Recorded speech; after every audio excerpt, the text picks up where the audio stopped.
Pasta 45. Lei 45. Pregue a necessidade de mudança, mas não mude muita coisa ao mesmo tempo. Julgamento. Teoricamente, todos sabem que é preciso mudar, mas na prática as pessoas são criaturas de hábitos. Muita inovação é traumático e conduz à rebeldia. Se você é novo numa posição de poder, ou alguém de fora tentando construir a sua base de poder, mostre explicitamente que respeita a maneira antiga de fazer as coisas. Se a mudança é necessária, faça aparecer uma suave melhoria do passado. A lei transgredida. Certa vez, na segunda década de 1520, o rei Henrique VIII da Inglaterra resolveu se divorciar da mulher, Catarina de Aragão, porque ela não lhe dera um filho e porque estava apaixonado pela jovem e atraente Ana Bolena. O Papa Clemente VII foi contrário ao divórcio e ameaçou excomungar o rei. O ministro mais poderoso do rei, o cardeal Wolsey, também não via necessidade de divórcio, e o seu apático apoio lhe custou o cargo e, em breve, a vida. Um homem do gabinete de Henrique, Thomas Cromwell, não só o apoiou no seu desejo de se divorciar, como teve uma ideia para concretizá-lo: o total rompimento com o passado. Ele convenceu o rei de que, rompendo os vínculos com Roma e se tornando o chefe de uma igreja anglicana recém-formada, poderia se divorciar de Catarina e casar com Ana. Em 1531, Henrique viu que esta era a única solução. Para recompensar Cromwell por sua simples, porém brilhante ideia, ele elevou este filho de ferreiro ao posto de conselheiro real. Em 1534, Cromwell tinha sido nomeado secretário do rei, e como poder por trás do trono, ele se tornara o homem mais poderoso da Inglaterra. Mas para ele, o rompimento com Roma significava mais do que a satisfação dos desejos carnais do rei.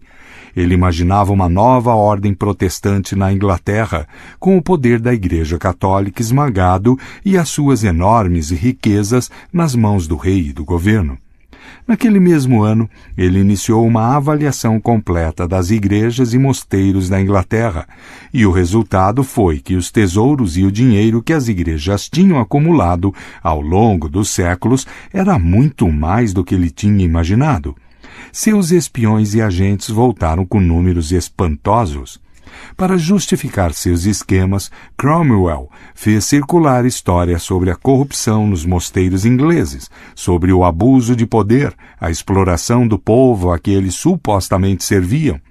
Tendo conquistado o apoio do parlamento para dissolver os mosteiros, ele começou a confiscar os seus bens e acabar com eles um por um.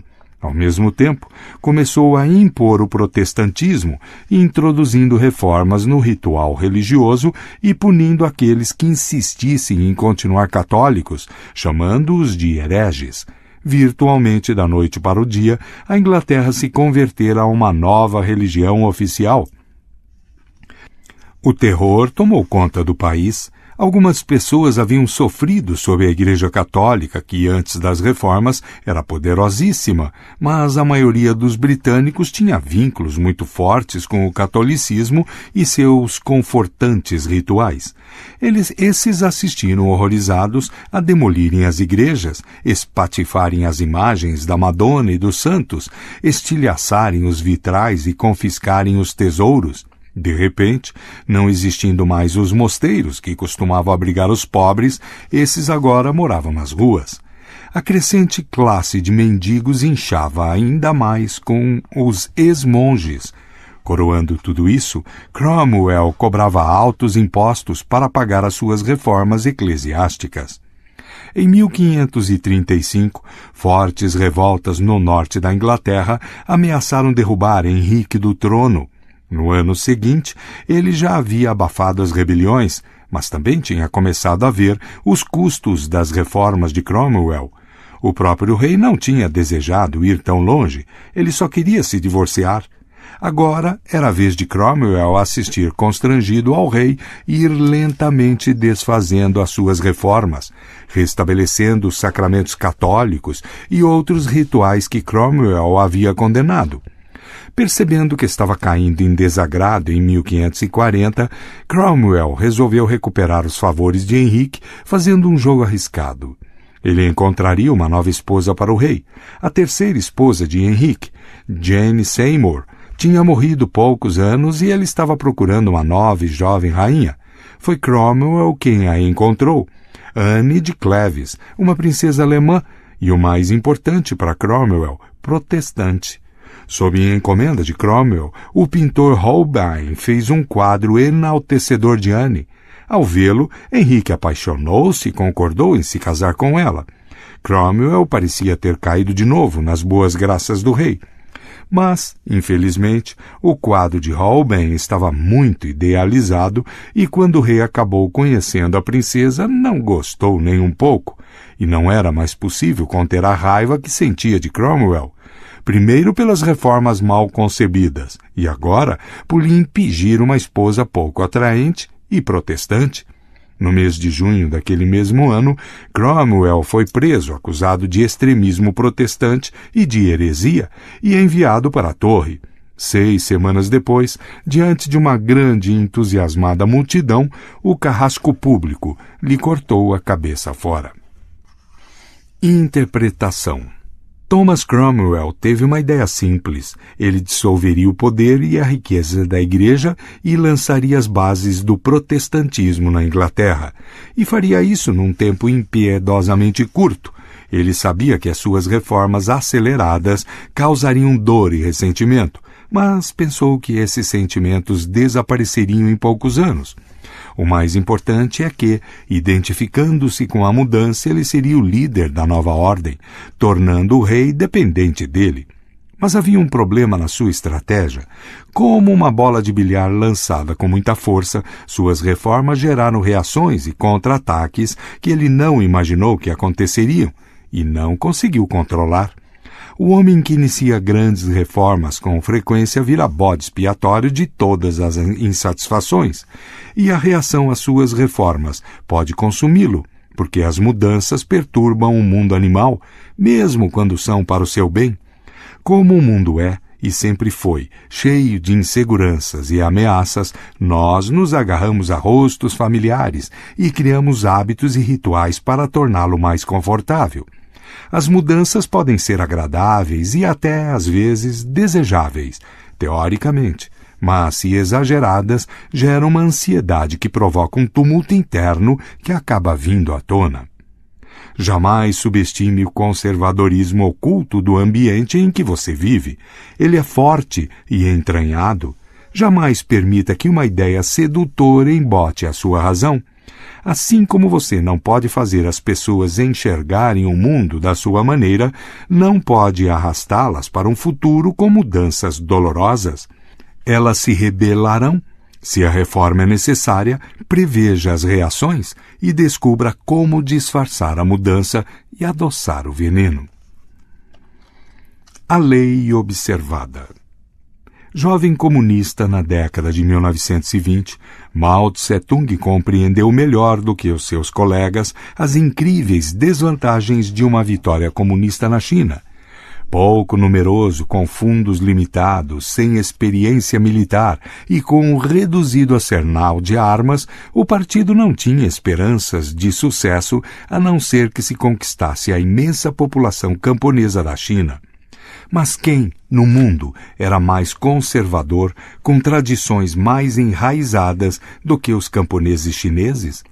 O histórico da civilização mais antiga do planeta era o de jamais afrouxar o seu poder, por mais violenta que fosse a revolução. As ideias de Confúcio continuavam vivas em 1920, como no século VI a.C., quando o filósofo viveu.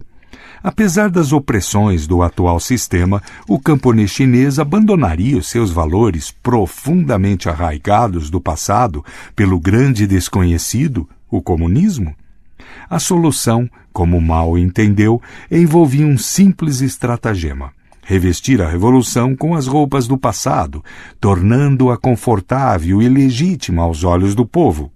Um dos livros preferidos de Mao era o romance medieval chinês muito popular, The Water Margin, que relata as proezas de um Robin Hood chinês e do seu bando de ladrões na luta contra um monarca corrupto e mau.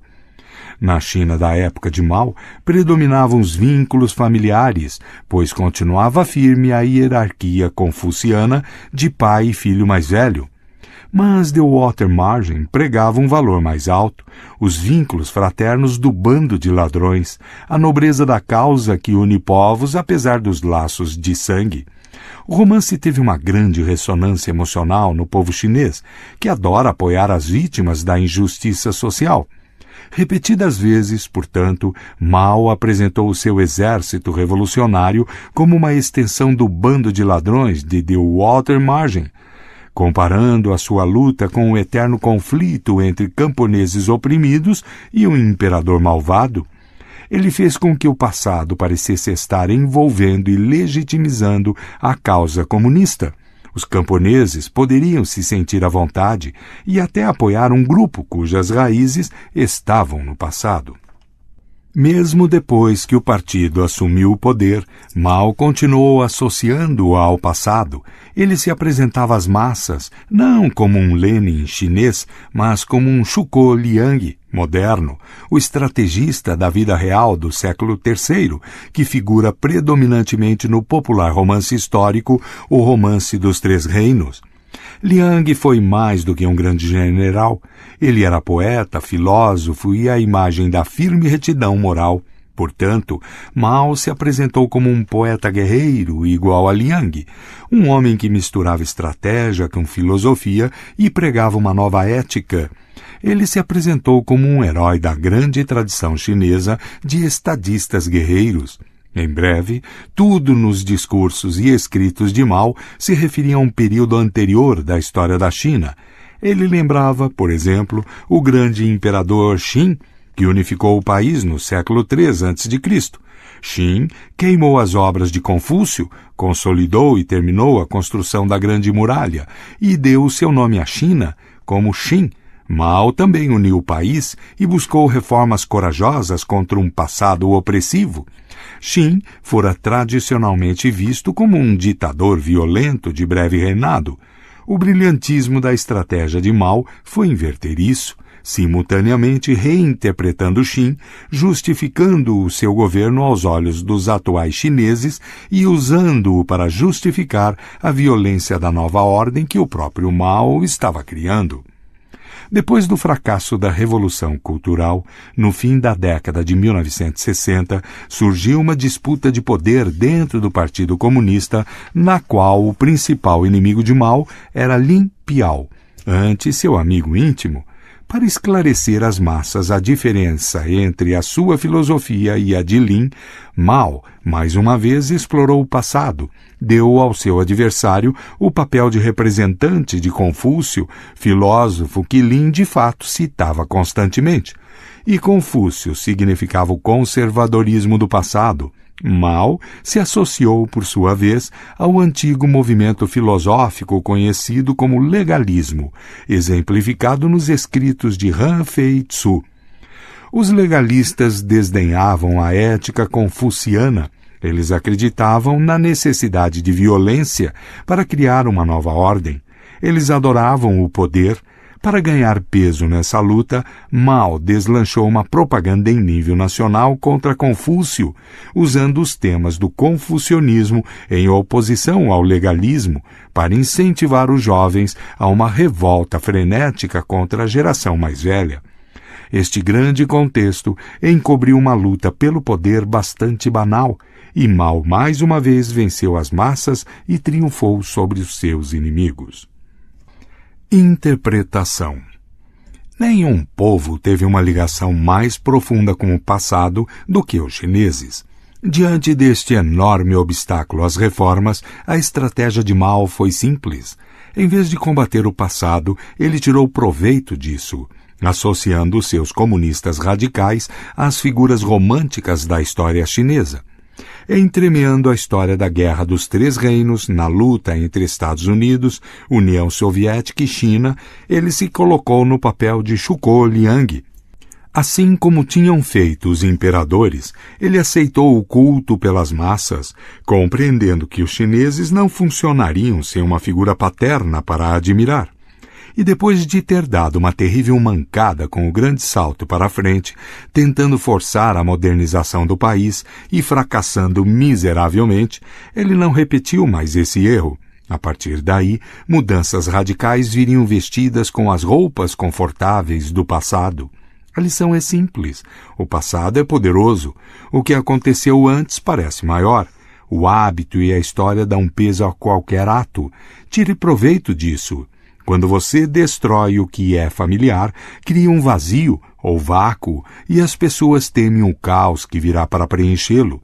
Você deve evitar a todo custo despertar esses temores. Tome emprestado o peso e a legitimidade do passado, embora remoto, para criar um presente confortável e familiar. Isto dará associações românticas às suas ações, aumentará a sua presença e encobrirá a natureza das mudanças que está tentando fazer. Considere-se que não há nada mais difícil, nem de sucesso mais duvidoso, nem mais arriscado do que iniciar uma nova ordem de coisas. Nicolau Maquiavel, 1469-1527. As chaves do poder. A psicologia humana contém muitas dualidades, e uma é que as pessoas, mesmo compreendendo a necessidade de mudar, sabendo como é importante que instituições e indivíduos se renovem de vez em quando, ficam irritadas e aborrecidas quando isso as afeta pessoalmente. Sabem que a mudança é necessária e que a novidade alivia o tédio, mas no íntimo preferem o passado. Mudar teórico ou superficialmente elas querem, mas a mudança que revira hábitos e rotinas essenciais é profundamente perturbadora. Nenhuma revolução aconteceu sem uma forte reação posterior, porque, a longo prazo, o vazio que ela cria se torna desconfortável demais para o animal humano, que inconscientemente o associa à morte e ao caos. A oportunidade de mudança e renovação seduz as pessoas a tomar o partido da revolução, mas quando passa o entusiasmo, e ele vai passar, elas sentem um certo vazio. Saudosas do passado, elas abrem uma brecha para que ele volte furtivamente. Para Maquiavel, o profeta que prega e traz mudança só sobrevive pegando em armas. Quando as massas inevitavelmente suspirarem pelo passado, ele deve estar pronto para usar a força. Mas o profeta armado não dura muito se não criar rapidamente um novo conjunto de valores e rituais para substituir os antigos e aplacar as ansiedades daqueles que temem a mudança. É muito mais fácil e menos sanguinário aplicar uma espécie de conto do vigário. Pregue a mudança o quanto quiser e até realize as suas reformas, mas que elas tenham a aparência confortável das tradições e dos eventos mais antigos. Reinando no ano 8 ao 23 d.C., o imperador chinês Wang Mang veio de um período de grande turbulência histórica em que o povo ansiava por ordem, uma ordem representada para eles por Confúcio. Uns 200 anos antes, entretanto, o imperador Qin havia mandado queimar os escritos de Confúcio. Alguns anos depois, espalhou-se a notícia de que certos textos haviam milagrosamente sobrevivido, escondidos na casa do erudito. Talvez não fossem autênticos, mas foram a oportunidade de Wang. Primeiro ele os confiscou, depois mandou seus escribas inserirem passagens que pareciam apoiar as mudanças que ele vinha impondo ao país. Quando ele divulgou os textos, ficou parecendo que Confúcio aprovava as reformas de Wang, e o povo se sentiu melhor e as aceitou mais facilmente. Compreenda, o fato de o passado estar morto e enterrado dá a você liberdade para reinterpretá-lo. Para defender a sua causa, manipule os fatos. O passado é um texto no qual você pode, com toda a segurança, inserir as suas próprias linhas. Um gesto simples como de usar um velho título, manter o mesmo número de pessoas num grupo, o ligará ao passado e o sustentará como autor da história. Como o próprio Maquiavel observou, os romanos usaram esse artifício quando transformaram a sua monarquia em república. Eles podem ter instalado 2 cônsules no lugar de um rei, mas como o rei tinha sido atendido por 12 litores, eles mantiveram o mesmo número para servir aos cônsules. Todos os anos o rei tinha executado pessoalmente um sacrifício num grande espetáculo que agitava o público. A república manteve a prática, só que a transferiu para um chefe de cerimônia, a quem chamavam de rei do sacrifício especial. Estes e outros gestos semelhantes satisfaziam o povo e impediam que ele exigisse a volta da monarquia. Outra estratégia para disfarçar a mudança é fazer uma demonstração pública e ruidosa de apoio aos valores do passado. Mostre-se um ardoroso defensor das tradições do passado e poucos notarão o quanto você é realmente pouco convencional. A Florença renascentista tinha uma república com vários séculos de idade e desconfiava de quem zombasse de suas tradições. Cosimo de Médici exibia-se como um entusiástico defensor da República, enquanto na realidade trabalhava para colocar a cidade sob controle da sua rica família. Formalmente, os Médici mantinham a aparência de uma república. Em substância, eles a tornavam impotente. Em silêncio, eles fizeram uma mudança radical, embora aparentassem estar protegendo as tradições. A ciência clama por uma busca da verdade que supostamente a salvaria do conservadorismo e da irracionalidade do hábito. É uma cultura da inovação. Mas, ao publicar suas ideias evolucionistas, Charles Darwin enfrentou uma oposição mais violenta por parte de seus colegas cientistas do que das autoridades religiosas. Suas teorias desafiavam muitas ideias fixas. Jonas Salk esbarrou na mesma parede com suas inovações radicais na área da imunologia, como aconteceu também com Max Planck ao revolucionar a física. Planck mais tarde escreveu sobre a oposição científica que enfrentou. Uma nova verdade científica não triunfa porque esclarece e convence os seus adversários, mas porque esses adversários acabam morrendo e uma nova geração surge já acostumada com ela.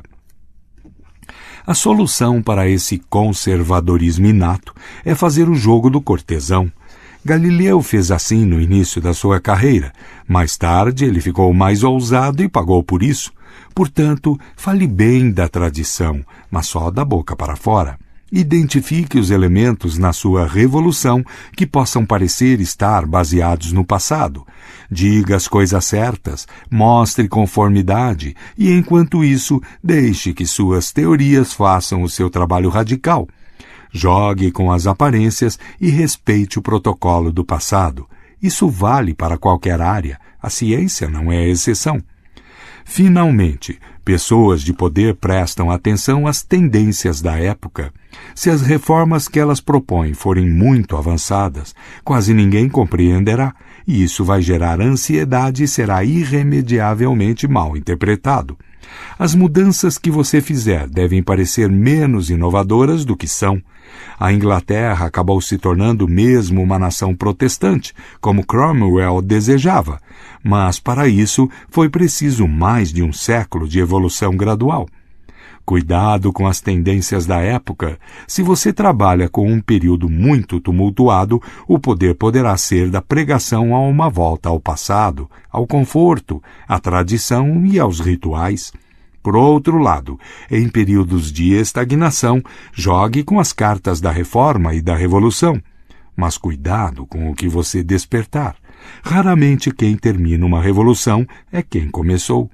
Você não terá êxito neste jogo arriscado se não estiver disposto a impedir uma inevitável contra-reação, jogando com as aparências e baseando-se no passado. A autoridade. Quem deseja ou tenta reformar o governo de um Estado e quer vê-lo aceito, deve pelo menos manter a semelhança com as formas antigas, de tal maneira que pareça às pessoas não ter havido mudança nas instituições, ainda que, de fato, elas tenham mudado totalmente, pois a humanidade, na sua grande maioria, satisfaz-se com as aparências como se fossem realidade. Nicolau Maquiavel, 1469-1527. Imagem. O gato. Criatura de hábitos, adora o conforto do que é familiar. Altere as suas rotinas, perturbe o seu espaço e ele ficará intratável e psicótico. Acalme-o respeitando seus rituais. Se a mudança for necessária, engane-o mantendo vivo o cheiro do passado. Coloque objetos com que ele está familiarizado em locais estratégicos. O inverso. O passado é um defunto para ser usado como você achar melhor. Se o que aconteceu no passado recente foi doloroso e sombrio, é autodestrutivo associar-se a ele. Quando Napoleão assumiu o poder, todos ainda tinham fresca na memória a lembrança da Revolução Francesa. Se a corte que ele estabeleceu tivesse alguma semelhança com o luxo da corte de Luís XVI e Maria Antonieta, seus cortesãos passariam o tempo preocupando-se com os próprios pescoços. Em vez disso, a corte de Napoleão foi notável por sua sobriedade e falta de ostentação. Era a corte de um homem que valorizava o trabalho e as virtudes militares. Esta nova forma parecia apropriada e tranquila.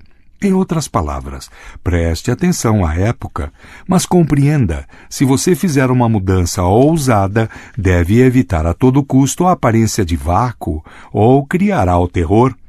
Mesmo uma feia história recente parecerá preferível ao espaço vazio. Preencha esse espaço imediatamente com novos rituais e formas. Tranquilizando e tornando-se familiar, eles garantirão a sua nova posição entre as massas. Finalmente, as artes, a moda e a tecnologia parecem áreas em que o poder se originaria de uma ruptura radical com o passado e uma de aparência avançada. Na verdade, essa estratégia pode trazer um grande poder, mas é muito arriscada. É inevitável que suas inovações acabem ultrapassadas por outra pessoa. Você tem pouco controle. Alguém mais jovem, mais novo na área, toma de repente uma outra direção, fazendo a sua ousada novidade de ontem parecer cansativa e tímida hoje. Você está sempre correndo atrás. O seu poder é tênue e efêmero. Você precisa de um poder baseado em algo mais sólido. Usando o passado, remontando as tradições, jogando com as convenções para subvertê-las, você dará às suas criações algo mais do que um encanto momentâneo. Períodos de mudanças estonteantes disfarçam o fato de que um anseio pelo passado voltará inevitavelmente aos poucos. Afinal, aproveitar o passado no que ele pode servir aos seus interesses pessoais vai lhe dar mais poder do que tentar eliminá-lo totalmente. Um empreendimento fútil e autodestrutivo. Notas. De onde vem o Natal? Comemorar a virada do ano é um costume antigo. Os romanos celebravam a Saturnália, o festival de Saturno, deus da colheita, entre os dias 17 e 23 de dezembro. Era a festa mais animada do ano. Ninguém trabalhava e o comércio fechava, as ruas se enchiam de gente e o clima era de carnaval. Os escravos eram temporariamente libertados e as casas decoradas com ramos de louro. As pessoas se visitavam, levando de presente velas de cera e pequenas esculturas de barro. Muito antes do nascimento de Jesus, os judeus comemoravam durante 8 dias o Festival das Luzes, na mesma estação. E acredita-se que os povos germânicos faziam um grande festival, não só no verão, mas também no solstício de inverno, quando comemoravam o renascimento do sol e homenageavam os grandes deuses da fertilidade. Wotan e Freyja, Donar, Thor e Freyr, Mesmo depois que o imperador Constantino, em 306-337 d.C., declarou o cristianismo como a religião oficial do Império Romano, a evocação da luz e da fertilidade como um componente importante das comemorações pré-cristãs do inverno não puderam ser totalmente suprimidas. No ano de 274, o imperador romano Aureliano, 214-275 d.C., tinha estabelecido um culto oficial ao deus Sol Mitras, declarando a data do seu nascimento, 25 de dezembro, feriado nacional. O culto a Mitras, o deus ariano da luz, havia se espalhado desde a Pérsia, pela Ásia Menor, até a Grécia, a Roma, chegando às terras germânicas e à Bretanha. Inúmeras ruínas dos seus santuários ainda testemunham a alta consideração com que este deus era tido, especialmente por parte das legiões romanas, como portador da fertilidade, da paz e da vitória. Portanto, foi uma atitude inteligente quando, no ano de 354 d.C., a Igreja cristã, sob o Papa Libérius, 352-366, cooptou o nascimento de Mitras e declarou o dia 25 de dezembro como a data de nascimento de Jesus Cristo. Neue Zürcher Zeitung, Anne Susanne Rischke, 25 de dezembro de 1983. Fim de nota.